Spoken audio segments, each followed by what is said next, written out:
धनंजय मुंडेंनाच नको होते वाल्मिक कराड, कारण त्यांची काही अंडी पिल्ली ते बाहेर काढणार होते. महाराष्ट्र पोलिसांना ओपन चॅलेंज देतो की त्यांनी मला पकडून दाखवावं मित्रांनो. बीडमध्ये कार्यरत असलेल्या पोलीस उपनिरीक्षक रणजित कासलेला अखेर ताब्यात घेण्यात आले. कासलेनं धनंजय मुंडे यांच्यासह अनेक वरिष्ठ पोलीस अधिकाऱ्यांवर गंभीर आरोप केले होते. तर किती टीम पाठवू द्या, 3 नाही 4 नाही 10 टीम पाठवू द्या, मी भेटणार नाही. वाल्मिक कराडचा एन्काउंटर करायचा होता असा सुद्धा खळबळजनक आरोप कासलेनं केला होता. कासलेनं पुण्यामध्ये सुद्धा गंभीर आरोप केले होते. अखेर रणजित कासलेला सेवेतून बडतर्फ करण्यात आले.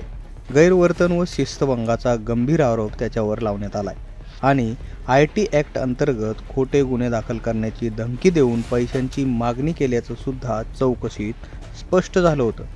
त्यामुळं त्याला 23 मार्च 2025ला निलंबित करण्यात आलं होतं. यानंतर चौकशी दरम्यान त्याला आपली बाजू मांडण्याची अनेक वेळा संधी देण्यात आली होती, मात्र सहकार्य केलं गेलं नाही.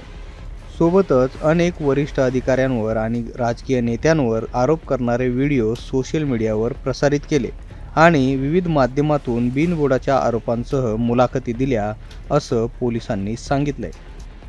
रणजित कासलेला बीड पोलिसांनी शुक्रवारी पहाटे एका हॉटेलमधून ताब्यात घेतलं.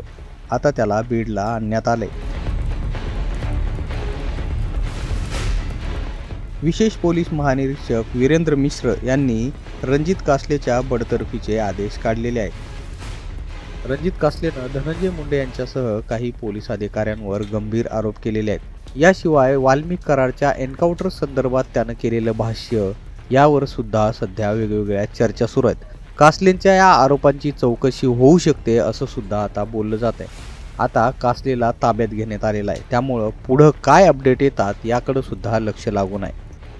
बीडहून योगेश काशीद, मुंबई तकसाठी.